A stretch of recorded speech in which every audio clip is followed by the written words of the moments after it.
time for that. Okay, and 3 minutes past the hour, let's get underway. So welcome everyone to another Massachusetts Peace Action webinar. I'm really excited for this one tonight. If it's your first time with us, a little bit about Massachusetts Peace Action. We are the largest grassroots peace and anti-war organization in the Commonwealth of Massachusetts. We're part of the Peace Action Network, which has affiliates all across the country. So if you're in Massachusetts, check out masspeaceaction.org. You'll find out all the things we work on and how to get involved. If you're from another part of the country, you can go to peaceaction.org and you can find the closest affiliate to you so you can get involved in this important work. So that's us. But I'm really anxious to introduce our guest for the evening. This webinar is a book talk. We're calling it After the Apocalypse, which is the latest book by Professor Andrew Bacevich. For those of you who don't know, Andrew Bacevich is the president of the Quincy Institute for Responsible Statecraft. He's a graduate of West Point and Princeton. He served in the Army. And then became an academic, and now he's a writer. He's the author, co-author, or editor of more than a dozen books. Just to name a few of them, we have The New America, Militarism, The Limits of Power, The End of American Exceptionalism, Washington Rules America's Path to Permanent Power, America's War for the Greater Middle East, one of my favorites, and The Age of Illusions, How America Squandered Its Cold War Victory.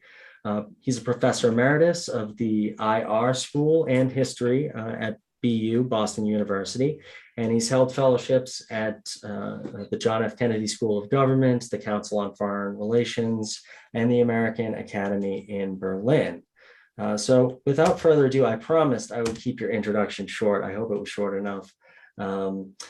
Without further ado, I give you Professor Andrew Bacevich. Thank you so much for joining us tonight.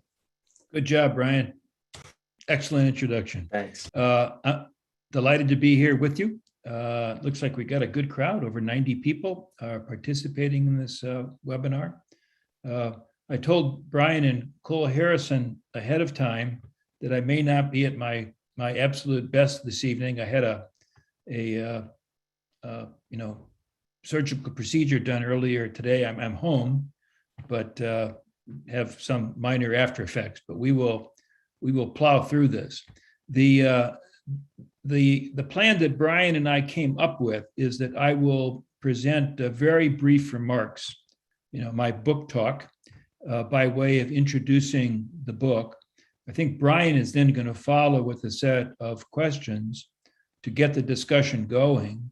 And then when we've worked our way through Brian's questions, we'll get on to any questions that you all have. So let me go ahead and dive into my little pitch about After the Apocalypse. And I'll begin by talking just briefly about the inspiration for the book. And I think the inspiration is pretty obvious, and it stemmed from the multiple overlapping crises that all but overwhelmed Americans, overwhelmed us during the year 2020. Of course, here we are at the end of September 2021, and I think many of us might say, well, the crises certainly didn't end when 2020 came to an end, that many of them perhaps have mutated, but continue, and therefore we continue to be in difficult times. Our country is experiencing difficult times.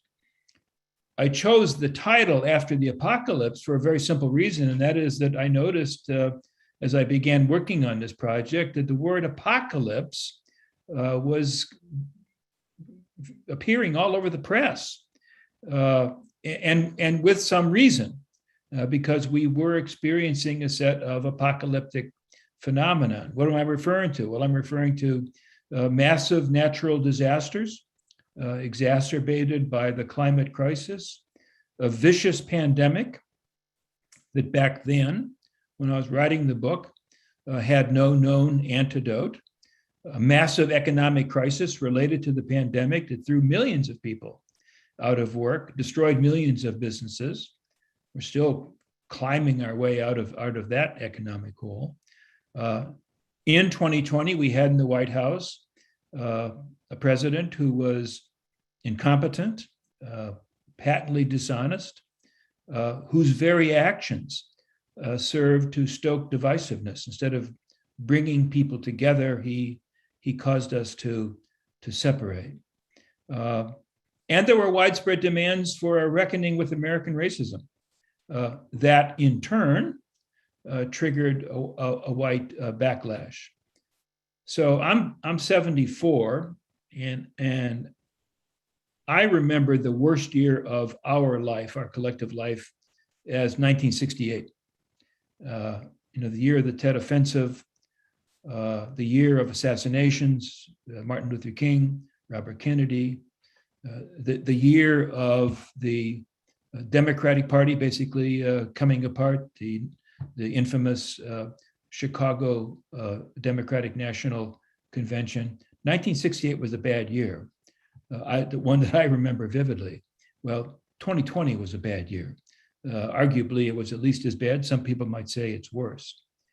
And I think there are many vantage points from which to evaluate that year. As someone with an abiding interest in the relationship between our self-claimed status as the so-called indispensable nation, the relationship between that and our conviction that we possess military supremacy.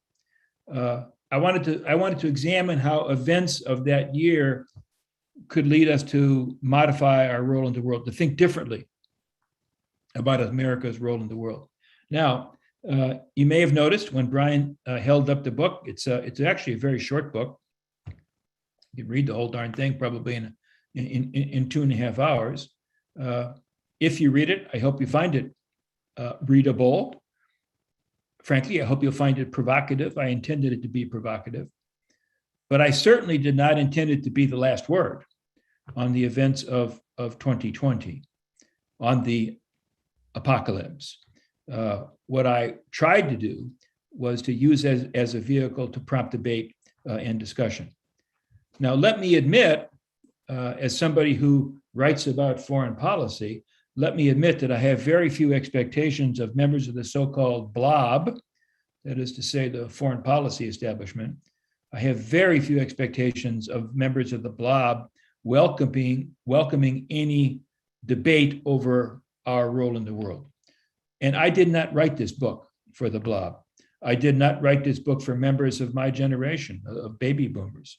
I wrote it, I think I say this up front, I wrote it for younger Americans who may well be shocked and baffled by the disasters that have befallen our country of late. And I think they should be shocked and baffled.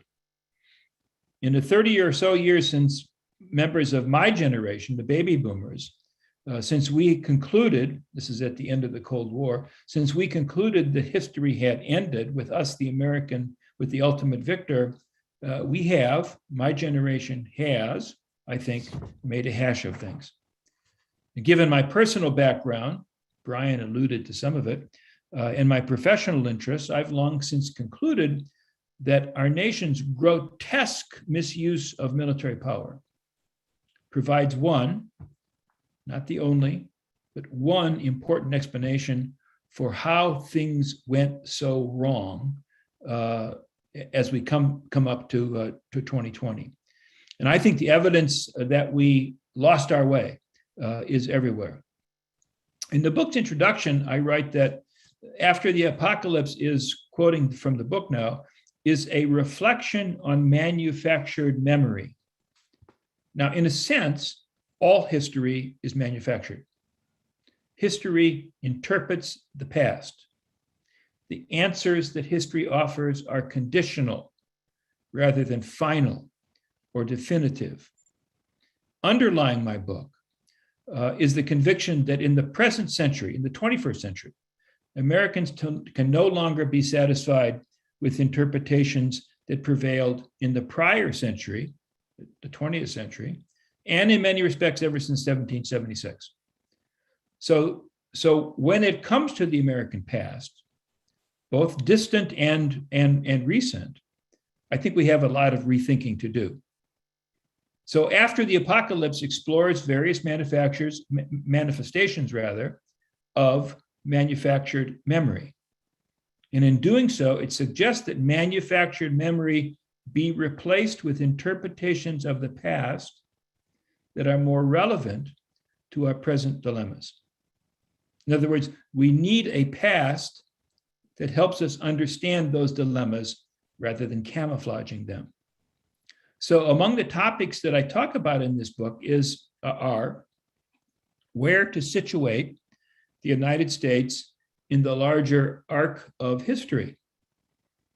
And in that regard, the 20th century, the so-called American century, is gone for good. And we need to recognize that. I talk about the commonplace notion that the United States is part of a larger conglomeration of nations called the West. I think it's a fiction, and I think it's not a particularly useful fiction at the present moment. I write about the effects of special relationships, and I argue that they tend to be both poisonous and confusing, making it more difficult to understand where our true interests lie. They're a diversion. I talk about the establishment's refusal to acknowledge military failure and thereby to assess its implications. Although, again, if we think about the testimony presented to the Senate and then today to the House, we may have reached a turning point in that regard. Senior military leaders acknowledging that the Afghanistan war ended in a strategic failure. No effort to camouflage that. And I think their honesty in that score is very commendable. I write about the implications of continuing to abuse nature. I write about why the Black Lives Matter movement may well mark a decisive turn in foreign policy. And I write about the difficulty of managing an empire when in denial about the empire's very existence.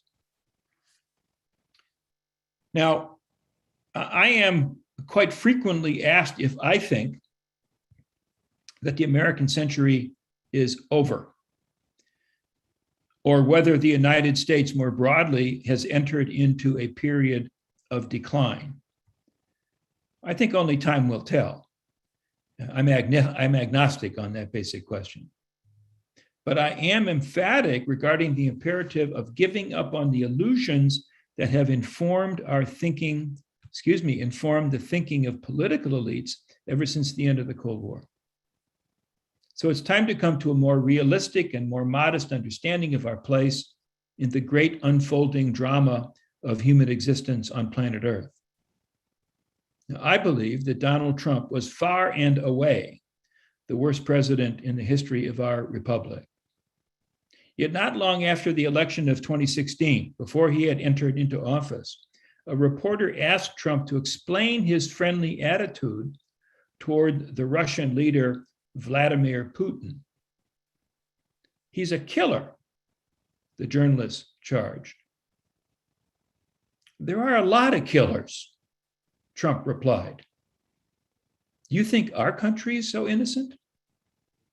Well, this was an extraordinary admission. It was also true. So it's past time for Americans to give up on their claim to innocence, especially when it comes to our role in the world. And I hope that after the apocalypse might contribute, at least in a small way, to supplanting outdated claims of innocence with the moral awareness that a mature nation and people need. We badly need to reimagine our past, to align it with the present moment. So with that, I'll stop. And I think we're going to now listen to Brian's questions. Brian. Thank you, Professor. I would like to start, right at the beginning and just talk a bit more about the title. Um, when I first started reading the book, it occurred to me that the original meaning of the word apocalypse refers to revelation, an uncovering, a revealing. And I'm wondering if you think that these three concurrent and still ongoing crises that began in 2020, or were at least revealed to us in such a stark way in 2020, will reveal to us that we need to change our place in the world as a country, and that we need to redefine what national security means. For sure. Absolutely. Let's start with the last point, national security. Since the beginning of the Cold War, national security has been about addressing threats out there being Western Europe, or out there being East Asia, being Southeast Asia, or being the Persian Gulf. Threats that were far away. And threats that were basically framed in military terms. National security policy meant preparing ourselves to fight in Europe, in East Asia, in the Persian Gulf, and in many cases, actually engaging in those wars. It wasn't simply a theoretical proposition; it was a real one. That's the frame I grew up in my own days as a soldier long ago. And I think I could make a case that it made sense, at least to a considerable degree. Lord knows that we committed enormous errors during the Cold War, Vietnam, the arms race, the abuses of the CIA. But one could argue that threats out there did in fact did endanger us. It seems to me that doesn't work anymore. That here in the 21st century, we are endangered. But we're not endangered by things that are out there. We're endangered by things that are back here. I ticked off some of them in my preliminary remarks. And so it seems to me that the national security paradigm needs to flip in a fairly dramatic way, so that it no longer prioritizes the threats out there, but now prioritizes those things that endanger the safety and well-being of the American people where they live, where we live. And those things are not necessarily, don't require a military response. I mean, if we take the pandemic as an example. Now, it is not my argument that therefore we can ignore everything out there. I mean, there's no question that the rise of China has brought about a major reshuffling of international politics. There's no question that the rise of a new great power does have destabilizing effects. The rise of the United States in the latter part of the 19th century had destabilizing effects. So that needs to be attended to. If we wish to have a stable world in which we don't have a bunch of big wars, we need to pay attention to how to take into account the rise of China and still maintain stability. But it seems to me that's not really a military problem. It's a diplomatic problem. So again, I think the key point here is the need for Americans to come to a new understanding of what national security implies. And then, and this is the really hard part, to get our political elites to recognize and embrace that change. Thanks. You also talk a lot in your book about the need to sort of give up the idea of American exceptionalism, which has become something of a civic religion. Um, Early on in the book, when you're describing the new order, the new mindset that if it didn't begin, really became firm at the end of World War II. Um, this notion that, as Madeleine Albright once said, that the United States stands taller and sees further than other nations. Can you talk a bit more about uh, perhaps this appeal to nostalgia, the need for us to maintain our image and our prestige, and maybe that's what we're hanging on to? Can you talk a bit more about that? Yeah, I think that's our version of original sin. When I was teaching at BU, the first reading in lesson one, it was a course called Ideas in American Foreign Policy. The first reading in lesson one was John Winthrop's sermon of 1630, in which he posited that we, for John Winthrop, meant his followers as they prepared to establish what was to become the Massachusetts Bay Colony and would eventually become the Commonwealth of Massachusetts, where some of us live, that we were in special covenant with God. God had chosen us.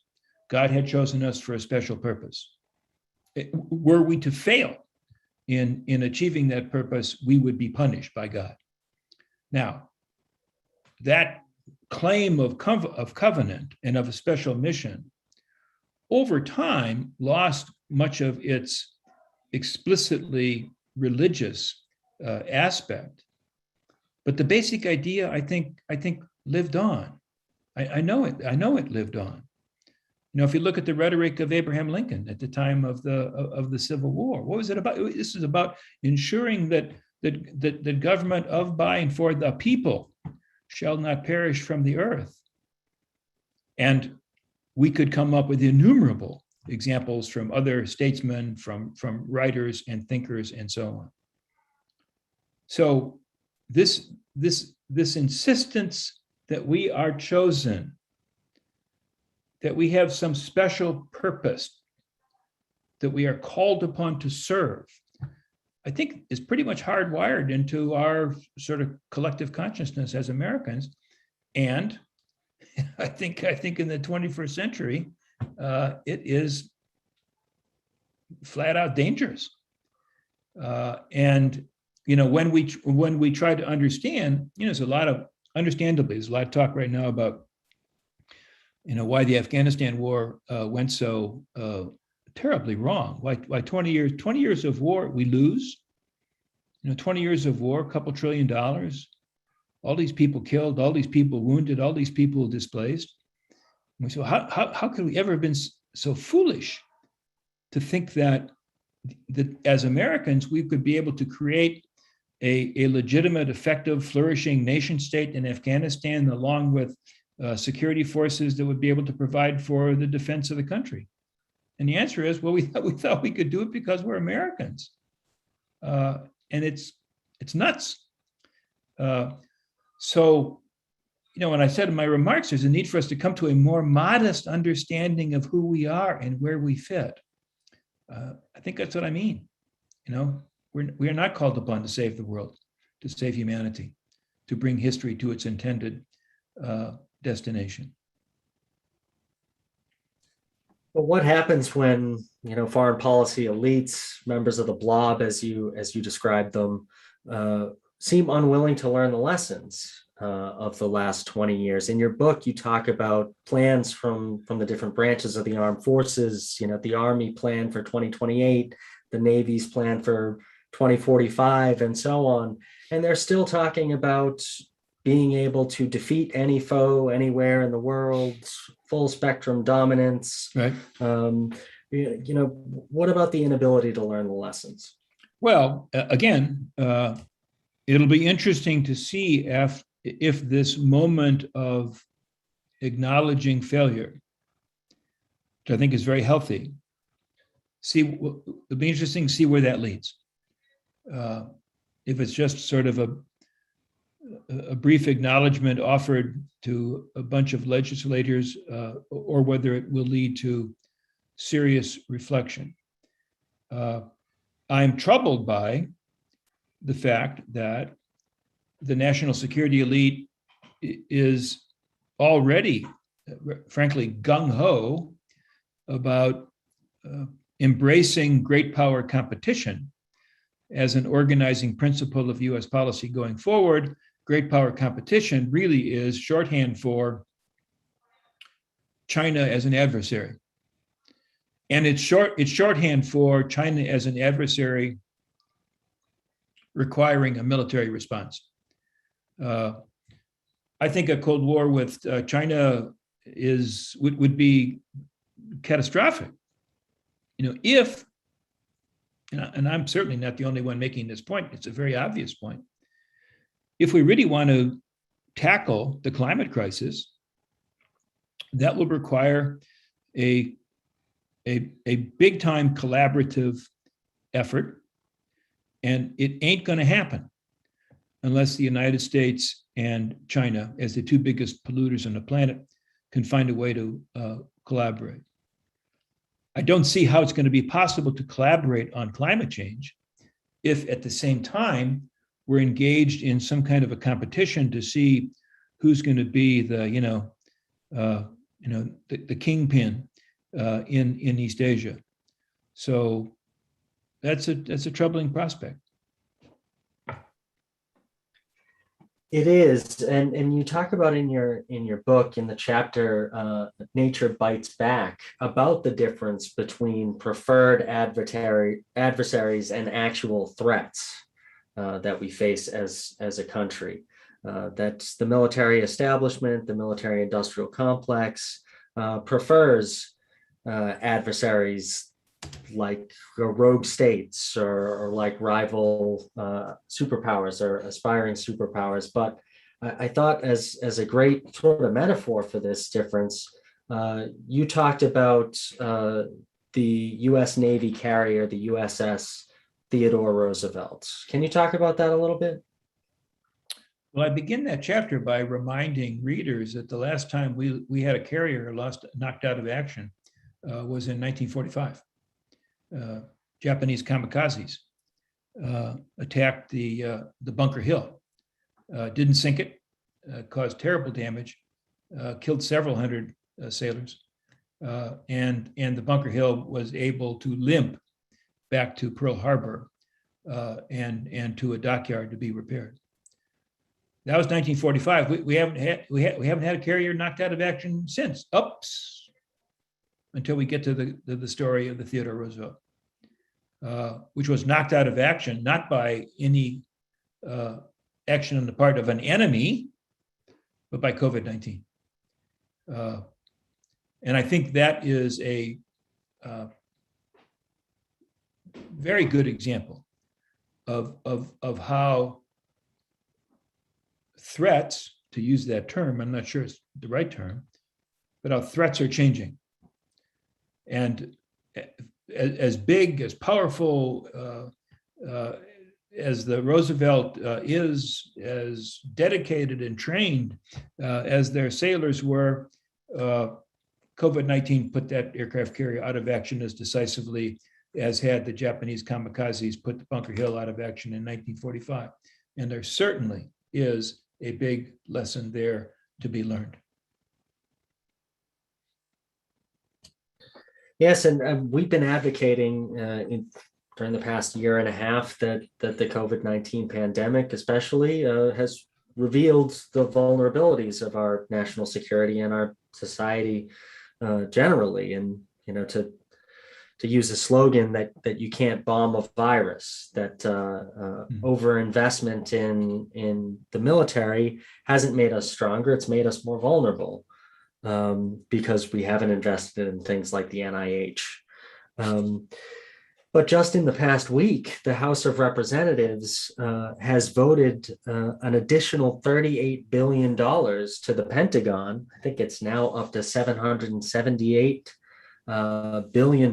That's over and on top of Trump's last military budget. They're talking about building an entire new class of carriers, an update on the Theodore Roosevelt that will cost billions and tens of billions of dollars. What's the disconnect there, and why haven't our politicians learned? We talked about how our military leaders haven't learned the lessons of 2020. Why haven't the politicians? Well, I mean, let us recognize that not every politician, but certainly some number of them basically are in the pocket of the military-industrial complex.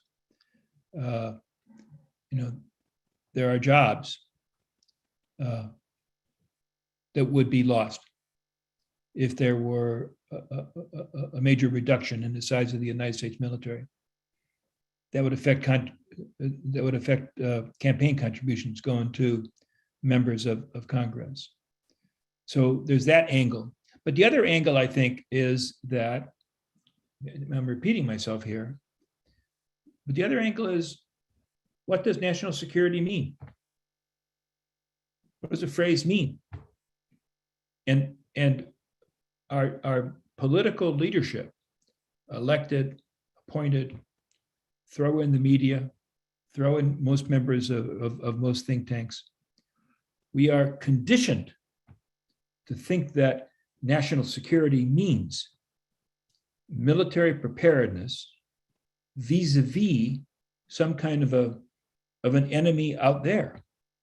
Whether it's the Taliban in Afghanistan, or whether it's the People's Liberation Army in China, our political leaders are conditioned to believe national security means we have to prioritize efforts to deal with those problems, not the problems here at home, which could be hurricanes, which could be floods, which could be wildfires, which could be pandemics, which could be porous borders, and so on. And therefore, when it comes time to say, well, how much money should we be allocating for, the National Institutes of Health versus how much money should we be allocating for the Department of Defense, there's like no serious argument. It's taken for granted that the Department of Defense is going to get those big numbers, 750, 760, whatever it is, $1 billion per year with minimal debate. It's taken for granted that, by comparison, the National Institutes of Health are going to get much, much, much, much, much less, because by implication, we think that what they do is much, much, much less important than what the Pentagon does. I think that thinking is utterly obsolete, but it's deeply embedded in the way our system works.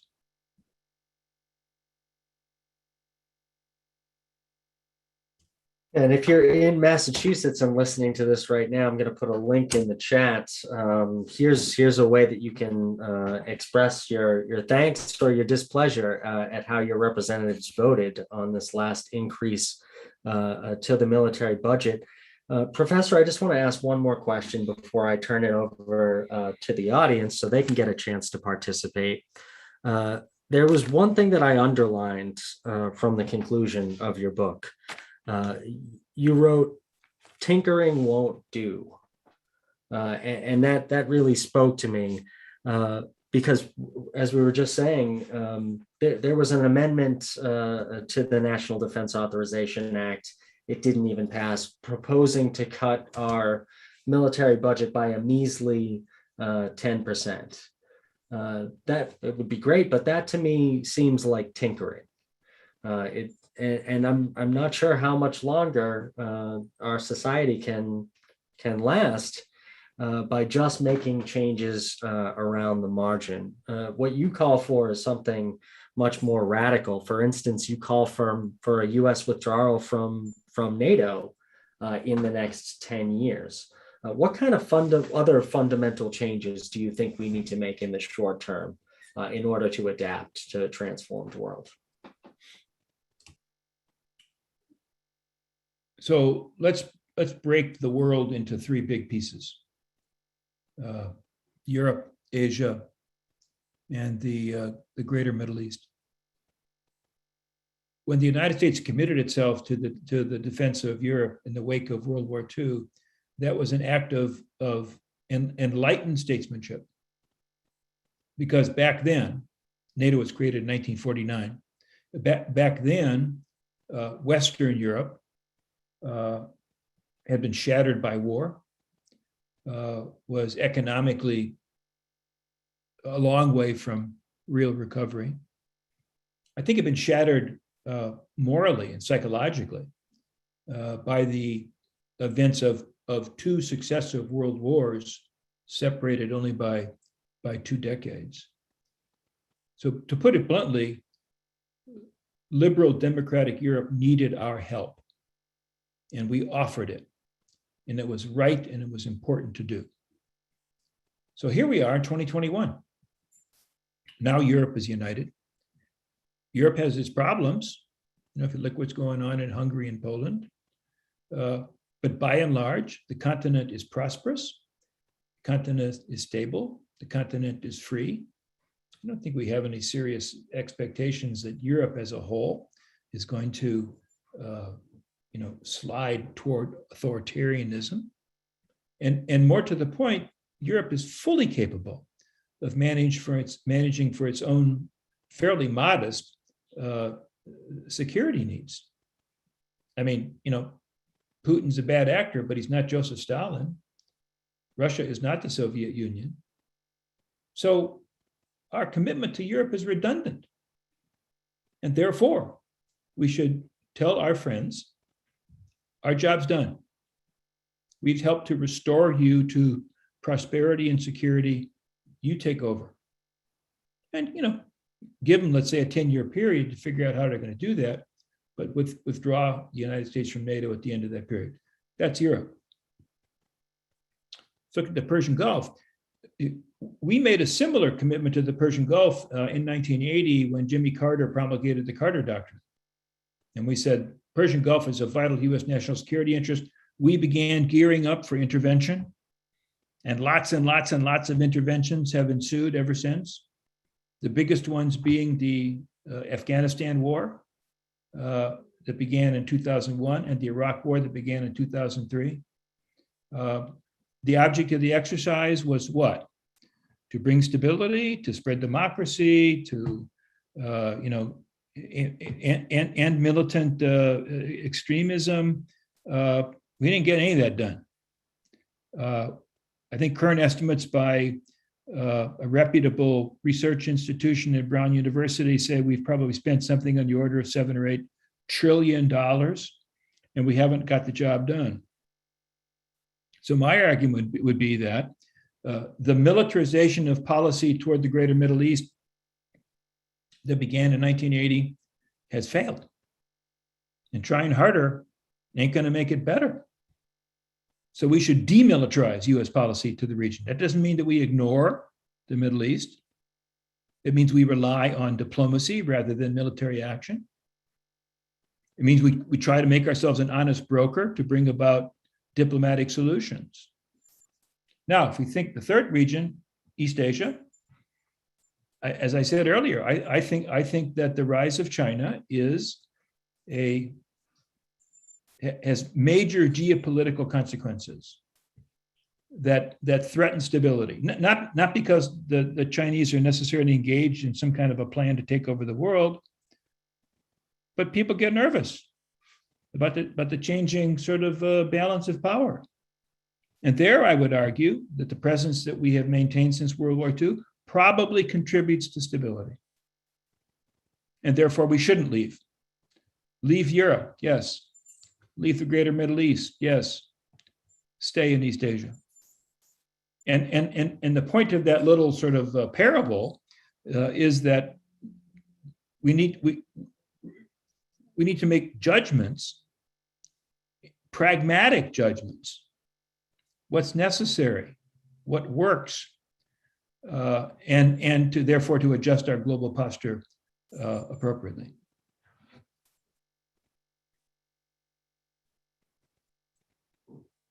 Thanks. Well, as promised, I am going to turn the questions over to you, our wise and esteemed audience. A couple of ways you can do that. People are already putting questions in the chat, but you can also ask your question of Professor Bacevich live. If you go down at the bottom of your screen, just to the right of center under reactions, you can raise your hand as I just did. It'll put you to the top of the list, and I will call on you in turn and put you on the screen. I would ask that you keep your questions brief so we can get to as many as possible. But I'll start off with one from the chat. And this is just about events today. This is from Krishan Mehta. I hope I'm pronouncing your name correctly. Do you believe that the news today in General Milley's testimony that intelligence indicates that al-Qaeda could take over Afghanistan over the next 6 months, could that be another setup by the military-industrial complex to seek more funding and support from Congress to continue endless wars in the Middle East? Do you buy that intelligence that al-Qaeda could take over Afghanistan in the next 6 months? Oh no, I think that's absurd. It is possible, and I'm not. Let me emphasize: I'm not an expert on Islamic fundamentalism. I think it's possible that the Taliban regime may intentionally or inadvertently allow for anti-American entities to find sanctuary in Afghanistan, not take over Afghanistan, carve out a space. And we need to be very watchful in that regard. We need to communicate to the Taliban as clearly as we can that that would be unacceptable, and that were they to ignore our concerns, that they would pay a very, very heavy price. I'm not a defender of the Taliban. My guess is that the Taliban leadership is rational. That is to say, it has its own interests, its own survival, the regime's survival in mind. And therefore, that will enable us to have some leverage that can be used here.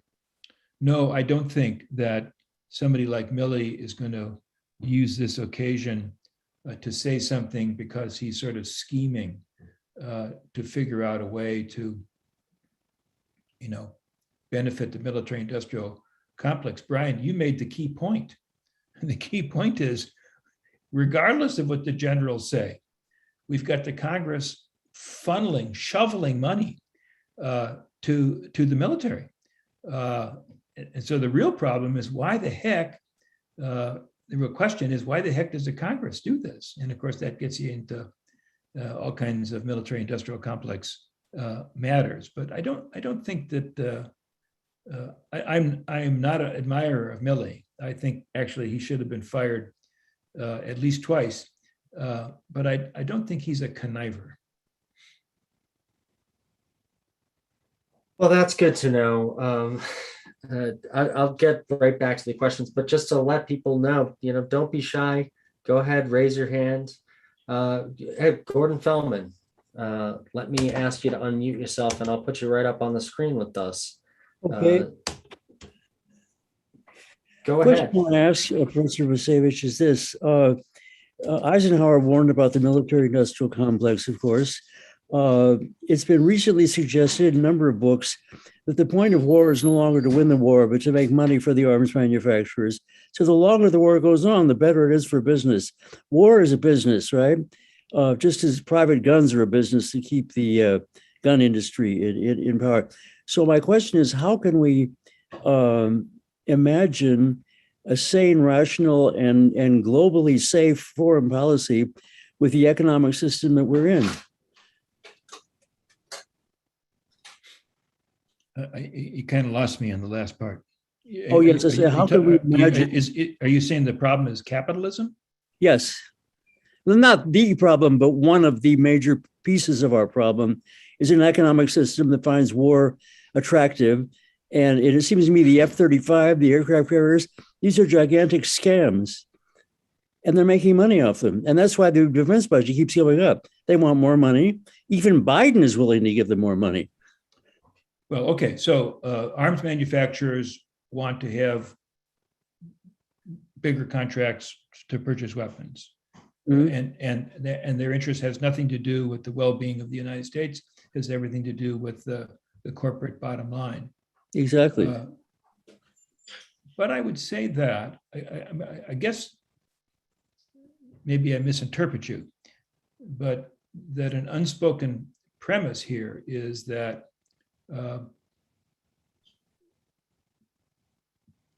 the military-industrial complex is the only entity that matters in the political debate to determine the nation's priorities. Where money should go and for what purposes. I think that there are other entities that weigh in. And it may well be that the military-industrial complex, it is true that they have a larger say than they should have, but it's not like they are the only player in the game. And I think what's required is to figure out how the other players can become more effective. I'm stumbling here, but I'm sitting here thinking about, let's say, the New Deal. Time of great crisis, military-industrial complex wasn't particularly central to the crisis, but it was a moment when political leaders could engage the American people and create a political consensus to bring about substantive reform. Yes. And it seems to me that that offers a precedent which is at least arguably relevant to the present moment. It's not as if, I'm sorry, go ahead. If I could go for another moment, Brian, may I would say yes and no. Just briefly. I think what happened with the New Deal was that one section of the Republican wealthy class decided Roosevelt had done a good thing because he kept the economic system going in their interest. Another section decided the New Deal had to be destroyed. Ronald Reagan was their first agent to try to deconstruct the New Deal. And Trump is the final kind of card in their deck. Do away with Social Security, do away with Medicare, do away with. I'm not where you are. I'm not where you are. Well, then tell me where you are. Tell me where you are. I don't think, as a recipient of Social Security, I am not worried about losing my Social Security check. I am absolutely confident that it will, prevail. I think it is way. I think any comparison between Ronald Reagan and Donald Trump is probably wrong. Reagan's conservatism was more rhetorical than it was substantive. Reagan did not dismantle the New Deal. Reagan did not make Social Security go away. Matter of fact, Reagan said, elect me and I'll shrink the size of the government because government is the problem. Government grew under Reagan. The social spending grew under Reagan. The deficit grew under Reagan. So I think one needs to take some of the rhetoric that these guys spout in order to get elected, need to take some of that with a grain of salt. Thanks, and I will thank you, Professor Feldman. I will say that Gordon Feldman is the professor of sociology and the chairman of the Peace, Conflict, and Coexistence program over at Brandeis. Thank you for your question. I'm glad that you're not worried about your Social Security. I don't know if my Social Security check will be there. That is a good point. You're exactly right. But yes.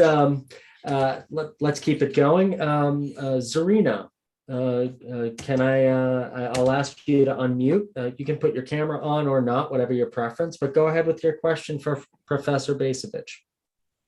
Okay, I hope you can hear me because I'm not sure if I want to go to the window to remove the camera. It's just one more thing to do. I hear you perfectly well. Okay, good. So my question is, this military-industrial complex, is it unique to just America, or has it been there in other empires? And also, is it currently a big point in other countries? I mean, we just saw that France was upset with Australia and US deal with UK. I forget the whole details on that, the submarines or something. And also, did the founding fathers have this principle of national security as a big thing, or is this one of those things that just came about with laissez-faire, the 1800s in America, and how great wealth is really addictive? So that's it. Thank you. Well, I think my answer to the first question would be that no, it is not the case that the American military-industrial complex is the only one on the planet. And you just referenced a very interesting case that the agreement between the United States and the United Kingdom to sell submarines to Australia benefits the military-industrial complex in the United States and in Great Britain, and basically screwed the French, who lost out on a multi-billion-dollar effort to sell weaponry. It's also, I think, the case that the Russians have a military-industrial complex. Certainly, they did back in Soviet days. So no, it's not just us. And now I'm sorry to say I've already forgotten the second question. I do this all the time. Could you summarize it very quickly? Or Brian, do you remember the second question? No, I'll let Zarina speak for herself. Go ahead, Zarina. Okay, yes. I'm going to start the video too. Oh, I got it. No, Okay. you were talking about did the founders Yes. buy into the Yes. existing national security concept? No, they did not. Which doesn't mean they're a bunch of good guys, Yes. right? My argument is that they're a bunch of shrewd guys, very shrewd. And from the earliest days of the Republic, American political leaders set out in a opportunistic way to do whatever they possibly could to expand American power. Now, the expansion of American power in the 19th century, first half of the 19th century, focused on territory. Mm-hmm. So there we were. We're gonna buy Louisiana. We're gonna invade Mexico. We're gonna buy Alaska. The second half of the 19th century, we're gonna go to war with Spain. So we can acquire Hawaii. So we can acquire Puerto Rico. I mean, the American statesmen were exceedingly savvy and ruthless in their determination to take our small republic of 1776 and turn it into a vast and powerful republic. So the theme of American foreign policy from the outset, from the beginning, was opportunistic expansionism. Now, I say that because, of course, when we were growing up as kids, the story was, the central theme of US foreign policy is isolationism, that America wanted nothing to do with the world. Mm-hmm. Well, it's true that the United States wanted to keep its distance from political competitions in Europe because we didn't have any stake in them at that point. But also, by keeping Europe at arm's length, we're better able to focus on this project of expansionism in the Western Hemisphere. That's the story, I think, of US foreign policy, not isolationism that suddenly flips overnight to global leadership in World War II. So can I add to this that it seems like the national security issue and expansion and so forth is really an imperialistic or a big sport, unfortunately. Yes, you got it. Okay. No, it was imperialism. Now, because of our, we less so today, but certainly in the 19th century, where the American Revolution was the cornerstone, the point of origin the definition of who we are and what we represent. And because the American Revolution was undertaken in opposition to an empire, to the British Empire, we cultivated this notion of ourselves as an anti-imperial republic or an anti-colonial republic. Well, go ask the Mexicans, go ask the Hawaiians, go ask the Cubans. That was all nonsense. We were in an imperial republic committed to growing the country into a great and powerful nation. That's what happens basically during the course of the 19th century. And you also talk about the imperialism of the open door policy, especially in China, in your book. Yeah, So there is a commercial approach to this informal imperialism. Yes. Yeah, and speaking of China, I must confess that I was looking for questions in the chat when you addressed your last zone of the world, East Asia. I'm going to sneak in one question. When you said that the United States should stay in East Asia, I have to say that and many of us here at Massachusetts Peace Action are incredibly concerned about the potential of Cold War with China becoming a shooting war with China, maybe by accident. Rightly so. Yeah. When you say that we need to stay in East Asia, are you talking about Wake Island, Guam, Okinawa? I'm talking about Japan and South Korea. I mean, my argument is this. Okay, my argument is that if U.S. policy in Asia mirrored what I suggested U.S. policy in Europe should be, let's get out. I think the effects in Asia would be destabilizing. In other words, if we tell the Japanese government we are pulling out of Japan, we're pulling U.S. troops out of Japan, and we are revoking our security guarantees to Japan, what would the Japanese government then do, Brian? What would continue they do? To militarize? Yeah, bingo. As we're already seeing. Nuclear arms race. Ditto, I think, in the Korean Peninsula.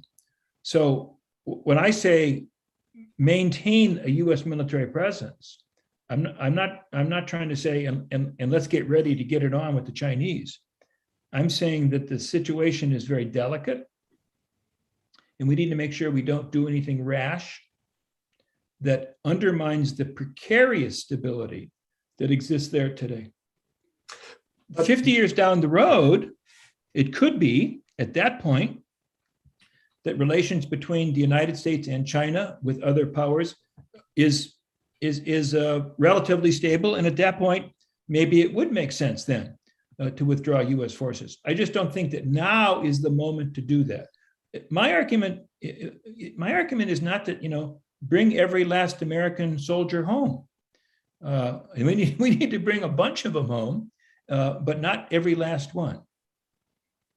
And just to follow up on that, because I think it's an incredibly important point, I imagine you would support perhaps a good way to say it is a diplomatic offensive. Yes, so we could speed up the day. Absolutely. Yes. I've often thought I think that, problems like the climate crisis, and this is not an original thought, but I think it's a valid, they provide the basis for conversations with the Chinese where we say, hey, we got a mutual problem here. Let's see if we can come up with a mutually agreeable decision or agreement. Easy? No. No, yeah. I mean, not easy, but I mean, wars are difficult. Diplomacy is difficult. I'll still go with diplomacy. Yeah, better to jaw, right? But I've often thought that if Nixon can go to China with Mao Zedong as the chairman of the Communist Party at the time, why can't Biden go to China? Or why can't President Xi come to Washington, D.C.? Oh, they will. That'll happen. I mean, whether or not it'll be meaningful, I think is a different question. Brian, I'm going to have to go pretty soon. Okay, great. Do you have time for, say, you cut out. Say again. Do you have time for one more? Sure. Yep. All right, Jim has been waiting for a while. Jim, you have the final question for Professor Bacevich. Biden wants to continue flying drones over Afghanistan, and just like today or yesterday, the Taliban asked us to stop. So what would be your opinion on that? Thanks. Good question. Well, I'm not enough of a techie. And the key, we have a legitimate interest in maintaining some level of surveillance in Afghanistan. There's no reason for us to trust the Taliban. So I think the question is, what is the means to provide that surveillance that is least provocative?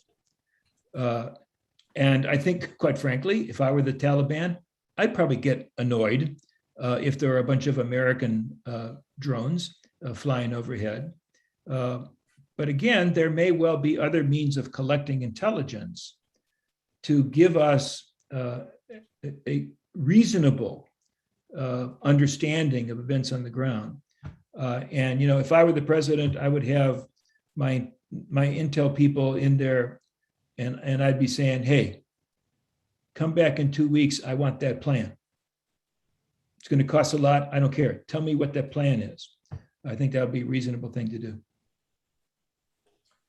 Well, thanks for spending so much time with us, Professor Bacevich. I just want to give you the last word. Perhaps a little more information about the Quincy Institute for Responsible Statecraft. Glad to do it. So we're a small think tank in Washington. I'm in Walpole, Massachusetts. The gang's down in Washington. We exist to change U.S. foreign policy. We say we stand for restraint. What that means is we're against the misuse of American military power, and we strongly favor creativity in diplomacy as a preferred way to solve problems. So, we write, we argue, we host events. We're trying to change the way Washington elites think about our role in the world. We're very young. We're only basically a little more than 2 years old. We don't take foreign money. We don't take corporate money. We are nonpartisan, transpartisan. We want friends on the right. We want friends on the left. If y'all agree with the idea of a foreign policy based on military restraint, we want to be your friends. So look us up on the internet, and if you got any questions about it, feel free to send me a question. What am I at? Bacevich at quincyinst.org. And I'll be sending out all that information. Good. And the quotes and the links in a follow-up email. And I encourage everyone to spread this information widely in your networks. I can't recommend the Quincy Institute enough. We've talked to Trita Parsi, Anel Sheline, Asal Rod. Many of the people that you're associated with are at QI are top notch. So I'm glad to hear that. Yeah. So thank you so much for your time. And just one last appeal. I cannot recommend this book enough. It is, I found it incredibly readable and also provocative and prescriptive as well. You're not afraid to make suggestions on the things that we need to do to survive in this next century. So thank you once again for your time, Professor Bacevich. It was an honor to speak with you. Thanks so much. I enjoyed it. Thank you. Everybody have a pleasant evening. Bye-bye. All right. Bye. I'm going to let the professor go, but if you'd stay with me for just one moment, I just want to make a quick appeal. We are a grassroots organization. We rely on support from you, not just of funds, but also of your time. So if you're interested in getting more involved in our activism and planning programs like this, in crafting our asks to members of Congress and in getting out in the street and making a ruckus, I would encourage you to write me. I will put my email address right in the chat right now. And I want to invite anyone who's interested. This was a program that came out of our Middle East working group. We have several working groups. They really originate our work. We are going to be meeting on October the 14th. That's a Thursday at 4 p.m. in the afternoon.